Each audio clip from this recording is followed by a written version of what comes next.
Good morning students, welcome to my YouTube channel mathematics with Avi Garg. स्वागत है students आप सभी का इस नए लेक्चर में। आज हम स्टार्ट कर रहे हैं इंटीग्रल ट्रांसफॉर्म एंड इक्वेशंस। जब आप एमएससी मैथमेटिक्स से करते हैं तो स्टूडेंट्स वहाँ एक पेपर चलता है एमएससी फाइनल ईयर में, इंटीग्रल ट्रांसफॉर्म एंड इक्वेशंस के नाम से। बहुत ही अच्छा पेपर है, स्कोरिंग पेपर है। आप आराम से इसमें से स्टूडेंट्स 100 में से 80 अबव मार्क्स ला सकते हैं। ठीक है, प्रैक्टिस कीजिए क्वेश्चंस की, आराम से नंबर आएंगे। आज हम स्टार्ट कर रहे हैं। अभी तक हमने एमएससी के जो पेपर पढ़े हैं वो पढ़ा है फंक्शनल एनालिसिस और ऑपरेशन रिसर्च। कल ही हमारा ऑपरेशन रिसर्च कंप्लीट हुआ है। यदि आप लोगों ने वो दोनों नहीं लिए हैं, पेपर्स के लेक्चर्स नहीं देखे हैं, तो आप लोग देख सकते हैं स्टूडेंट्स। डिस्क्रिप्शन बॉक्स में लिंक है वहाँ से, ठीक है, या वीडियो के लास्ट में आपको मिल जाएंगे दोनों प्लेलिस्ट एंड स्क्रीन पर, वहाँ से भी आप लोग देख सकते हैं। ठीक है, तो पहले इस लेक्चर को लीजिए, तब वीडियो के लास्ट में अपने आप आपके पास दोनों प्लेलिस्ट आ जाएंगी, आपकी स्क्रीन पे शो हो जाएंगी, आप लोग वहाँ से देख लीजिएगा। ठीक है, पूरा लेक्चर लीजिए, आराम से समझिए चीज़ों को। तो देखो, पहले हम पढ़ रहे हैं इंटीग्रल ट्रांसफॉर्म।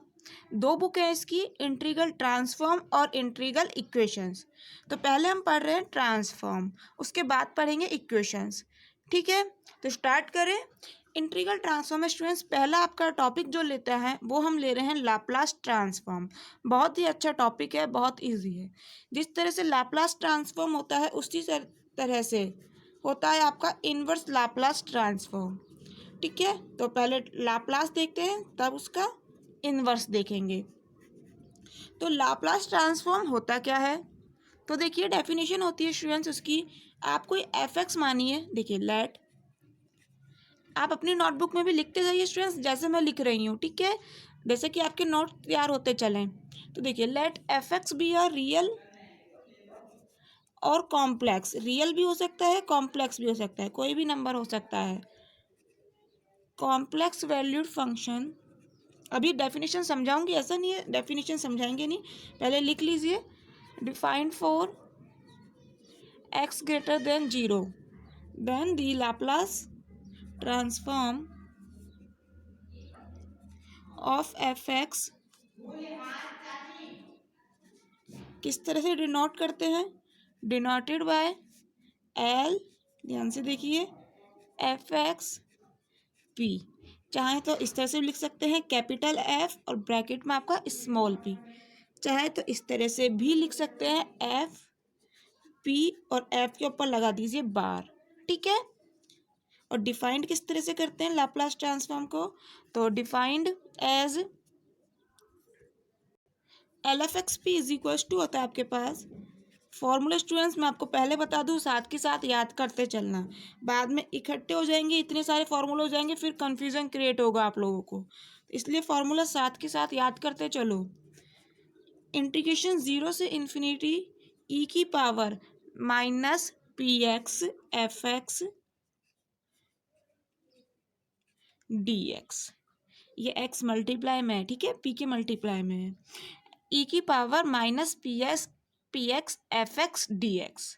ठीक है, चाहो तो इसे ऐसे भी लिख लो, लिमिट की फॉर्म में लिखो तो limit t tending to infinity ई की पावर माइनस पी एक्स। ठीक है, इंटीग्रेशन तो आपका चल ही रहा है 0 से इन्फिनिटी, ये टी की रेंज ये लीजिए।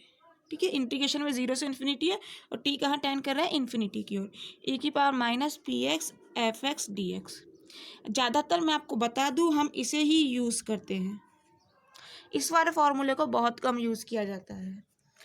इसके साथ एक कंडीशन है, डेफिनेशन ये हो चुकी है आपकी, ठीक है, कि L f x p is equal to होता है इंटीग्रेशन 0 से इन्फिनिटी ई की power minus P x f x d x. चाहो तो इस डेफिनेशन के फॉर्म में भी लिख सकते हो। ये इसके साथ एक कंडीशन है कि ये लिमिट एग्जिस्ट करनी चाहिए और फाइनाइट होनी चाहिए।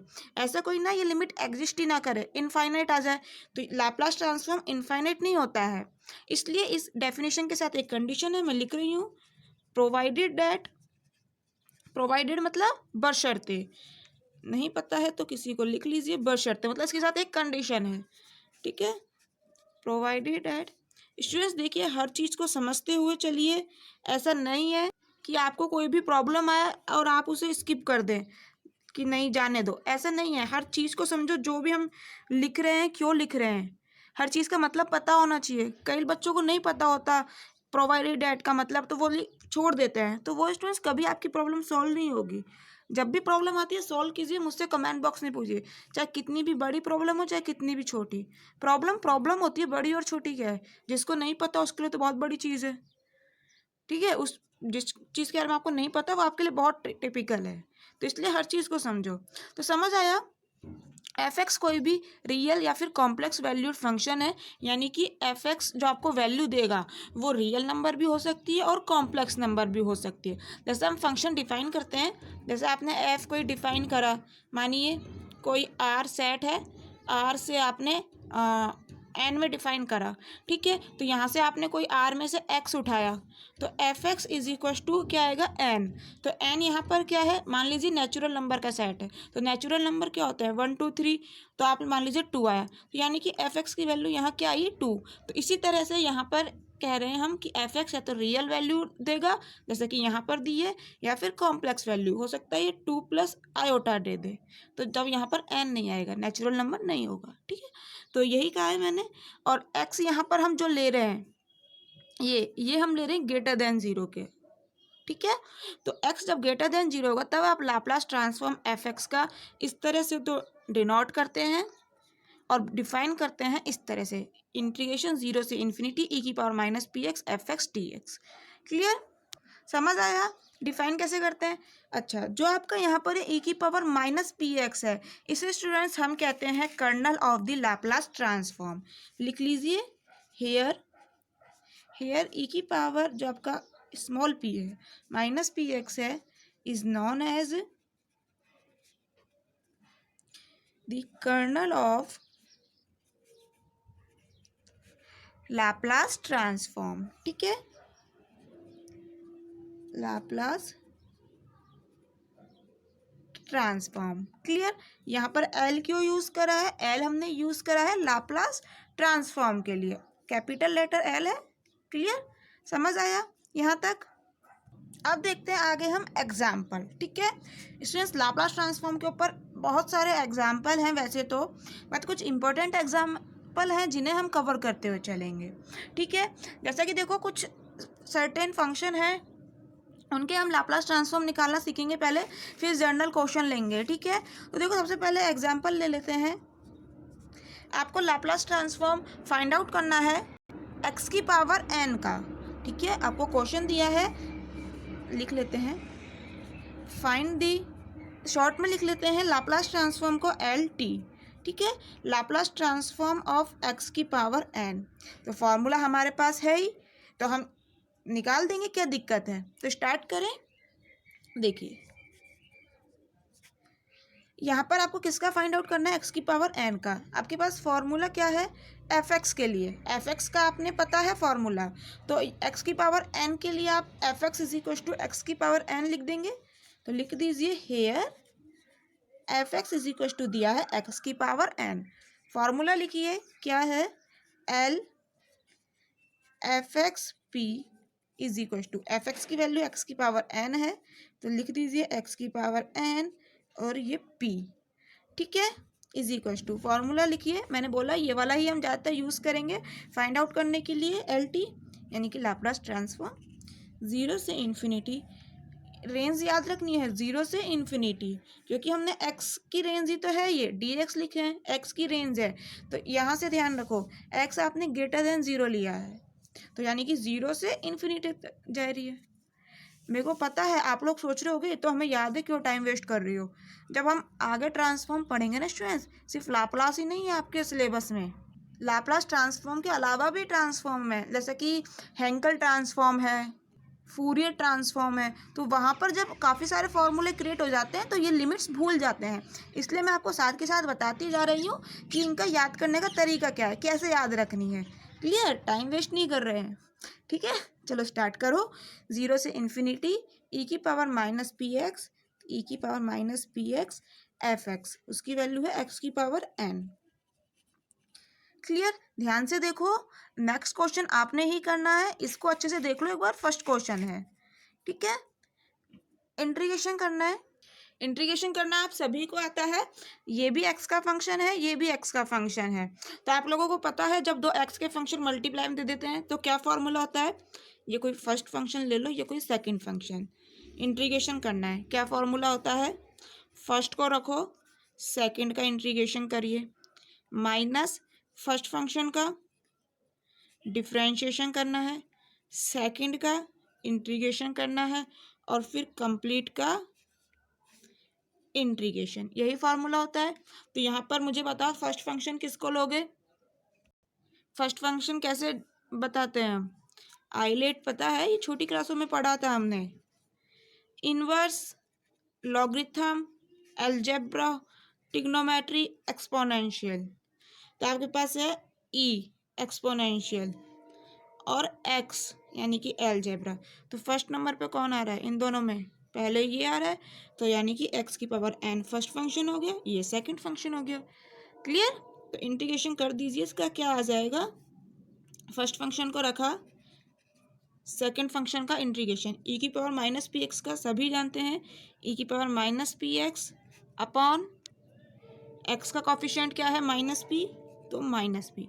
देखो अगर यदि आपको थोड़ी बहुत भी इंटीग्रेशन में दिक्कत है ना, तो इंटीग्रेशन का हमने कंप्लीट पढ़ाया हुआ है, कंप्लीट लेक्चर से आपके पास इंटीग्रेशन के, मेरे चैनल पे जाइए स्टूडेंट्स, विजिट करिए वहाँ पर और चेक कीजिए, वहाँ पर इंटीग्रल की आपको प्लेलिस्ट मिलेगी, आप उसे देख लीजिए, वहाँ पर हमने ये सभी फॉर्मूले यूज़ करे हैं, इन्हें याद करा है, लिखा है, पढ़ा है, आप लोग वहाँ से देख सकते हैं, आपको कहीं भी इंटीग्रेशन में दिक्कत नहीं आएगी यदि आप वो सारे लेक्चर्स लेते हैं तो। ठीक है, देखो लिमिट आपके पास यहाँ क्या है, जीरो से इन्फिनिटी, तो लिमिट लगा दीजिए जीरो से इन्फिनिटी।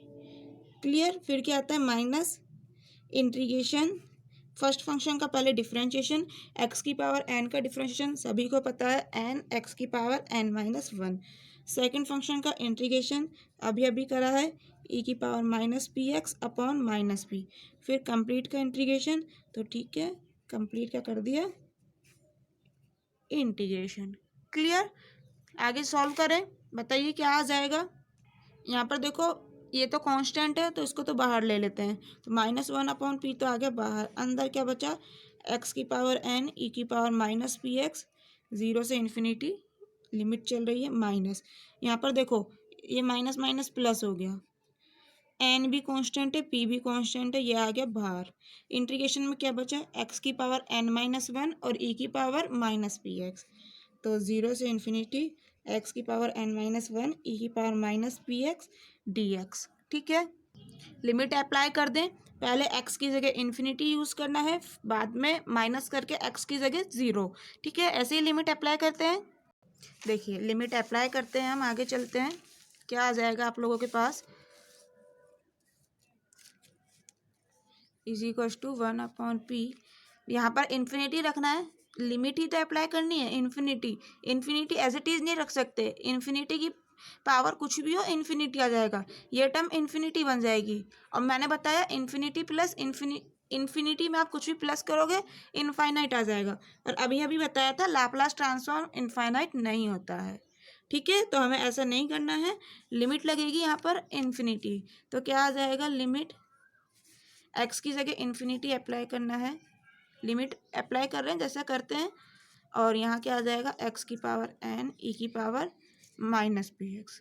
ठीक है, फिर अप्लाई करना है ज़ीरो, तो लिमिट कैसे अप्लाई करते हो, पहले अपर लिमिट फिर लोअर लिमिट, ऐसे ही कर रहे हैं, माइनस एक्स की जगह ज़ीरो रखोगे तो ज़ीरो की पावर कुछ भी हो ज़ीरो हो जाएगा, और यहाँ पर तो रखने की ज़रूरत ही नहीं है, ज़ीरो को किसी से ही मल्टीप्लाई करो ज़ीरो आ जाना है, तो माइनस आ गया ज़ीरो, प्लस इसका इंटीग्रेशन अभी नहीं कर रहे हैं, बाद में करेंगे, क्योंकि देखो इसका इंटीग्रेशन करोगे वही फर्स्ट सेकंड मानकर, यहाँ पर क्या हो जाएगा, यदि आप लोग चेक कर पा रहे हो तो, जब यहाँ पर ये टर्म थी तो यहाँ पर हम अटक गए, अब ये टर्म है तो हम कहाँ अटक जाएंगे, यहाँ हो जाएगा एन माइनस टू, एन थी एन माइनस वन हो गई, लास्ट बाद में हो जाएगी एन माइनस टू, फिर इंटीग्रेशन का साइन आ जाएगा, समझ रहे हो, तो इसको अभी बताऊंगी कैसे करना है, एज इट इज़ लिख दो अभी, तो एन अपॉन पी ज़ीरो से इन्फिनिटी एक्स की पावर एन माइनस वन ई की power minus P x d x.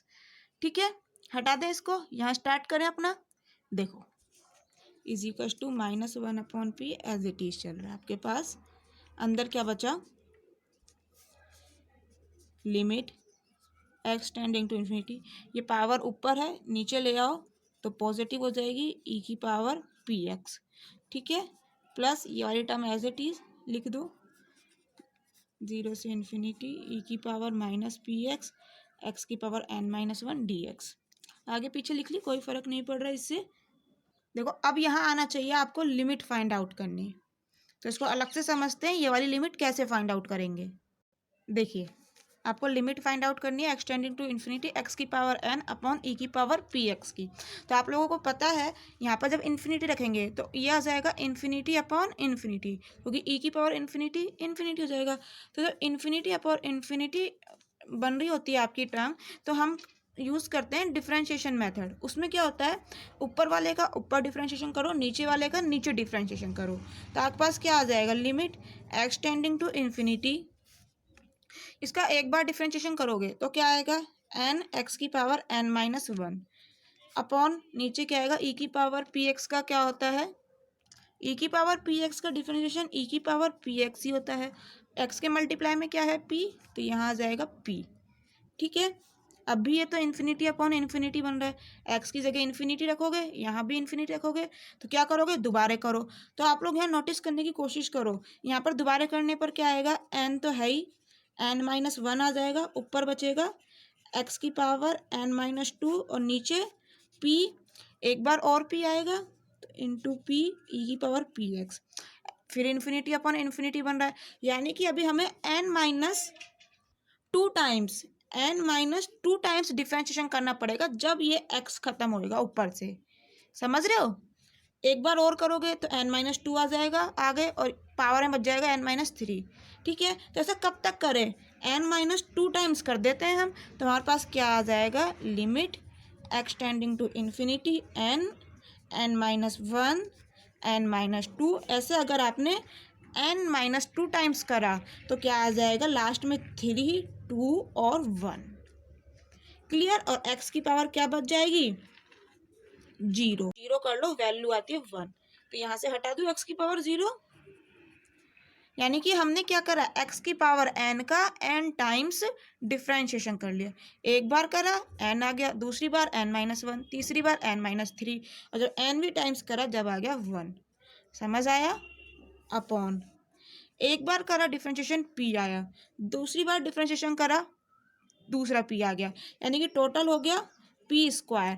यहाँ हम कर रहे हैं कितने टाइम्स, n-2 टाइम्स, p² तो पहले से है, n-2 टाइम्स और कर दिया तो p की पावर n-2, तो टोटल कितनी हो गई, p की पावर n, बेस सेम है, पावर ऐड हो जाएगी तो 2 से 2 कैंसिल हो जाएगा, टोटल कितना आ जाएगा, p की पावर n, यानी कि वही चीज़ e की पावर पी एक्स को n ई की पावर n आगे आ जाएगा और e की power p x as it is बच जाएगा, ठीक है। अब ऊपर तो सारी टर्म कांस्टेंट है, n पे वेरी कर रही है, n पर डिपेंड कर रही है, बट n पे तो हमारी लिमिट लगी नहीं रही, हमारे ऊपर कुछ ही हो, हमें कोई फर्क नहीं पड़ने वाला। लिमिट अप्लाई करो, ऊपर वाली टर्म एज इट इज रहेगी,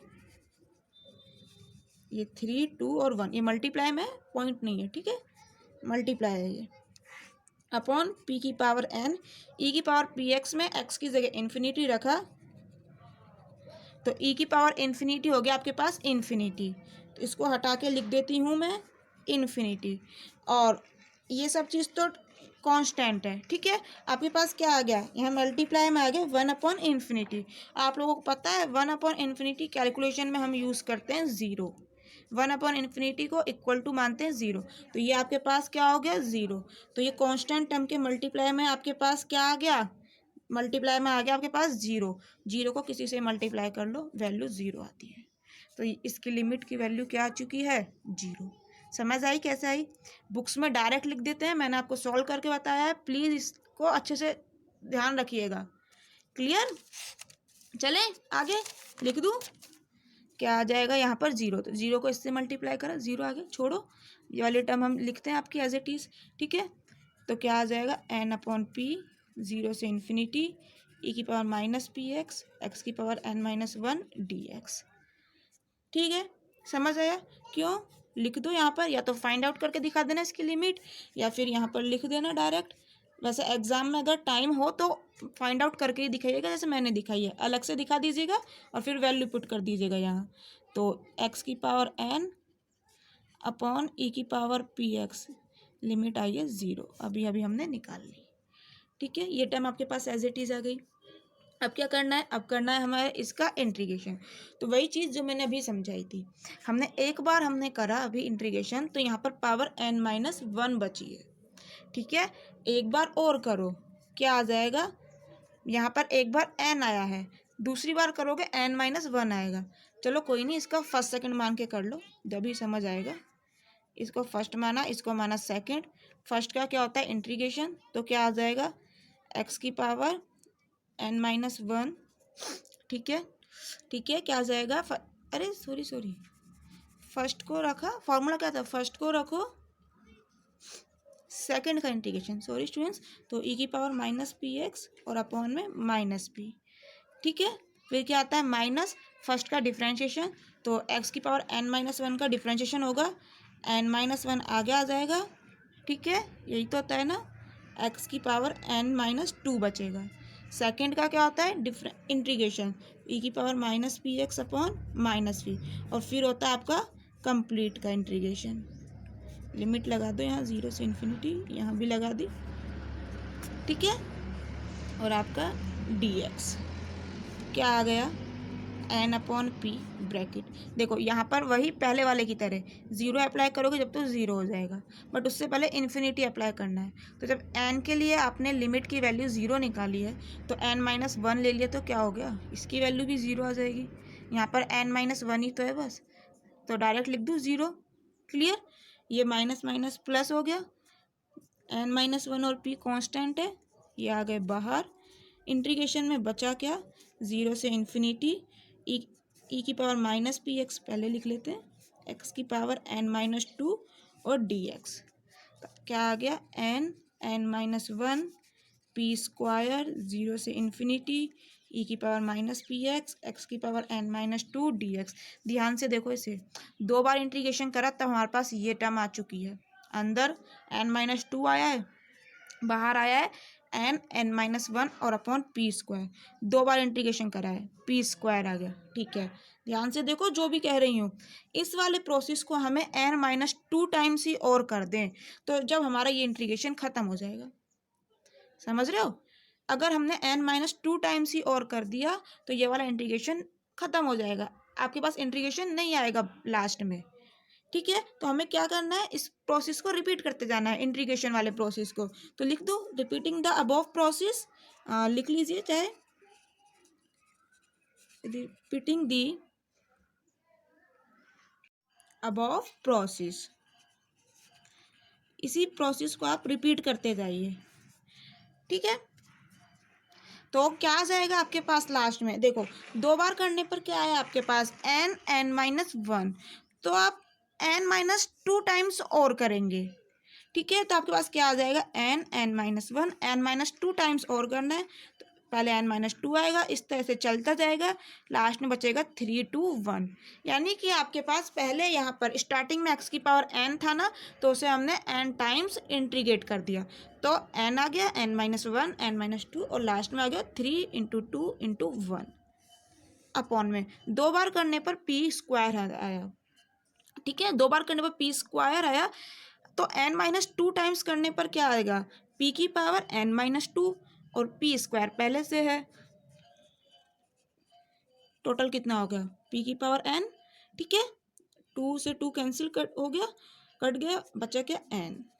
समझ आया क्या करा है, तो लास्ट में क्या बचेगा, n माइनस 2 टाइम्स कर देंगे तो आप इंटीग्रेशन में सिर्फ बचेगा e की power minus P X, X की पावर 0।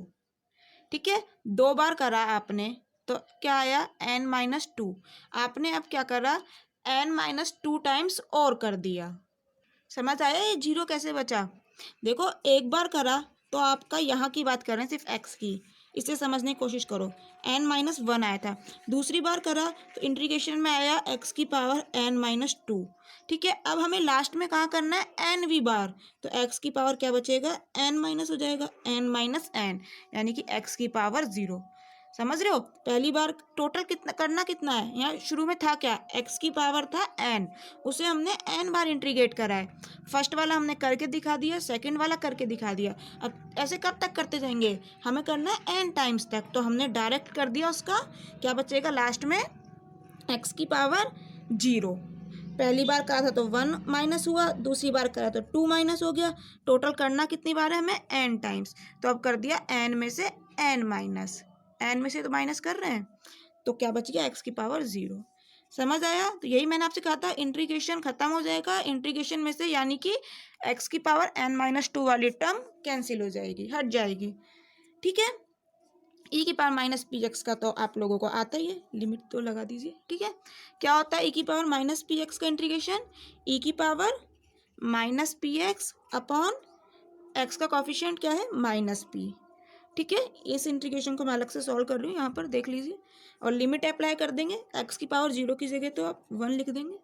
ठीक है, और 1 इंटू यही आ जाएगा, 0 से इन्फिनिटी। ठीक है, -1 अपॉन पी बाहर आ गया, अप्लाई करो e की पावर, पहले क्या लिखोगे, माइनस इन्फिनिटी रखोगे एक्स की जगह, तो क्या आएगा, इन्फिनिटी को p से मल्टीप्लाई करा, इन्फिनिटी विद माइनस साइन, तो e की पावर माइनस इन्फिनिटी, माइनस 0 रखोगे अब एक्स की जगह, तो 0 को p से मल्टीप्लाई करो, 0 आ जाएगा। e की पावर -0 लिखो या 0 लिखो, कोई मत फर्क नहीं पड़ रहा। e की पावर माइनस इन्फिनिटी की वैल्यू क्या होती है, अच्छा वैल्यू याद नहीं है, कोई दिक्कत नहीं, मैं सॉल्व करके दिखाऊंगी वैल्यू फाइंड आउट करते कैसे हैं। इसको नीचे ले आओ, पावर नीचे जाएगी तो क्या हो जाएगा, पॉजिटिव 1 अपॉन ई की पावर इन्फिनिटी माइनस ई की पावर 0 की वैल्यू 1। मैंने बोला ना, किसी की भी वैल्यू निकाल लो, किसी की भी पावर अगर 0 होती है तो वैल्यू 1 होती है। ई की पावर इन्फिनिटी की वैल्यू, ई की पावर इन्फिनिटी की वैल्यू इन्फिनिटी होती है, और यहाँ क्या आएगा फिर 1 अपॉन इन्फिनिटी, और 1 अपॉन इन्फिनिटी को हम लिखते हैं 0, तो यहाँ पर क्या हो जाएगा, वैल्यू 0। तो ध्यान रखो, आज के बाद ई की पावर माइनस इन्फिनिटी 0 होता है, और ई की पावर इन्फिनिटी इन्फिनिटी होता है। तो ये हो गया 0, तो -1 अपॉन पी, 0 -1 बचा, और ये माइनस माइनस हो जाएगा प्लस, तो ये क्या आ गया, 1 अपॉन पी। समझ आया? इसकी वैल्यू आ चुकी है 1 अपॉन पी, तो मल्टीप्लाई में लिख दूँ, क्या आ जाएगा, n-1 n-2 चलते जाइए, 3 2 1 अपॉन पी की पावर n पहले से है, इसकी वैल्यू निकाल चुके हैं 1 अपॉन पी, यानी कि p की पावर 1 और आ गई। ठीक है, यहाँ पे लिखोगे ना 1 अपॉन पी, 1 अपॉन पी इस तरह से लिखोगे, तो इस p को मैंने ये भेज दिया। क्लियर, बेस सेम है, पावर ऐड हो जाएंगी, क्या आ जाएगी, n+1। ऊपर देखो फॉर्मूला बन रहा है फैक्टोरियल का, फैक्टोरियल n का। फैक्टोरियल n किस तरह से डिफाइन करते हो, ऐसे ही तो करते हो, n-1 n-2 3 2 1 लास्ट में, इसी तरह से तो करते हैं। तो क्या फॉर्मूला आ गया आपके पास, x की पावर n का क्या हो गया, Laplace transform, factorial n upon p की पावर n+1। यहाँ पर कंडीशन है, p है ना जो आपका ग्रेटर देन 0 होगा, याद रखो, p जो होता है आपका ग्रेटर देन 0 होता है, और ये n क्या है, ये आपका 0 भी हो सकता है और नेचुरल नंबर भी हो सकता है, नेगेटिव नंबर नहीं होगा। ठीक है, तो लिख दीजिए p ग्रेटर देन 0 होगा, एंड एक कंडीशन होगी, जो ये स्मॉल n है ये बिलोंग करेगा नेचुरल नंबर पे, कैपिटल n पे, और 0 भी हो सकता है, तो यूनियन करके लिख दीजिए 0। तो समझ आया, x की पावर n का फॉर्मूला क्या होता है, फैक्टोरियल n अपॉन p की पावर n+1। क्लियर, अब देखो यहाँ पर आता है, यदि n नेचुरल नंबर ना हो तो हो सकता है n आपका कॉम्प्लेक्स नंबर हो जाए, समझ रहे हो सकता है n कॉम्प्लेक्स नंबर हो जाए। अब कॉम्प्लेक्स नंबर में तो सभी नंबर आ जाएंगे ना, आपके माइनस वाले भी आ जाएंगे।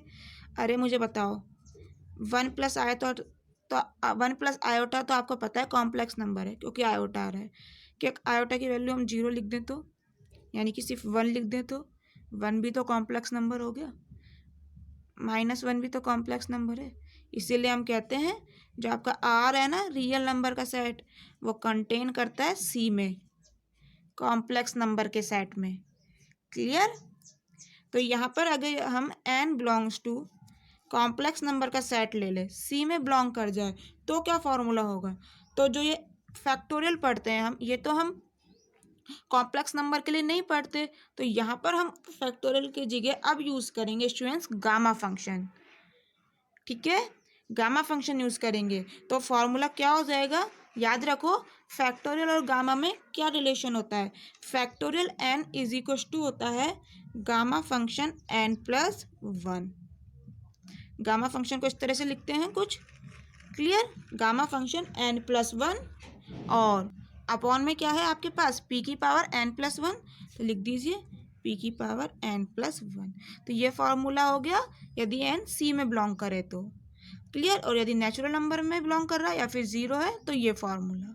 समझ आए दोनों फार्मूलाज। यहाँ पर कंडीशन क्या है, जो आपका p है यहाँ पर p ग्रेटर देन ज़ीरो था, तो ये कॉम्प्लेक्स नंबर की बात हो रही है, तो आपका रियल पार्ट जो है p का वो ग्रेटर देन ज़ीरो होगा, क्लियर। और रियल पार्ट ऑफ p+1, ठीक है, sorry real part of n+1, clear.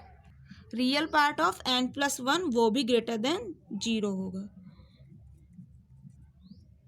समझ आई दोनों कंडीशन। तो फार्मूलाज अपनी कॉपी में स्टूडेंट्स लिखते जाइए एक पेज पे आज ये फार्मूला लिखो दोनों, और नेक्स्ट वाले पे हम नेक्स्ट लेक्चर्स में हम अलग फार्मूलेज निकालेंगे, उन्हें लिखिएगा। तो एक दो पेज छोड़ दो, उसके बाद क्वेश्चंस करो, वहाँ हम सिर्फ फार्मूलाज लिखेंगे उन पेजों में, क्लियर। तो इनको अच्छे से लिख लें।